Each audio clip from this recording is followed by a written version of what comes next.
Hello friends, எல்லோரும் எப்படி இருக்கீங்க? இன்றைக்கி ரிச் அண்ட் க்ரீமியான ஒரு சிக்கன் கிரேவி பார்க்கலாம். அதுக்கு வந்து சின்ன வெங்காயம் அண்ட் வந்து பெரிய வெங்காயம் ஒரு 2-3ங்க. சின்ன வெங்காயம் தாராளமாக எடுத்துக்கோங்க.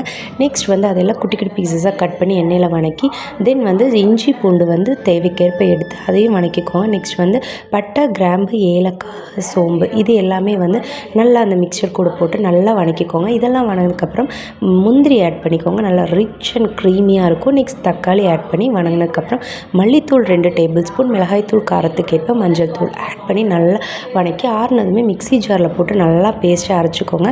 இந்த பேஸ்ட்டை வந்து சிக்கன் கூட டைரெக்டாக ஒரு மேரினேஷன் கொடுத்துக்கிட்டு ஒரு 5 to 10 மினிட்ஸ் ரெஸ்ட் பண்ணிவிட்டு டைரெக்டாக அடுப்பில் வச்சுக்கலாங்க. வேறு எக்ஸ்ட்ரா ஆயில் எதுவுமே தேவையில்லை.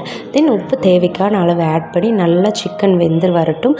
ஒரு 20 to 25 மினிட்ஸ் ஒரு 30 மினிட்ஸ் நல்லா வந்து வெந்து வந்ததுமே வந்து மல்லித்தலையும் அப்புறம் மிளகுத்தூள் ஆட் பண்ணி இறக்குனிங்கன்னா டேஸ்ட்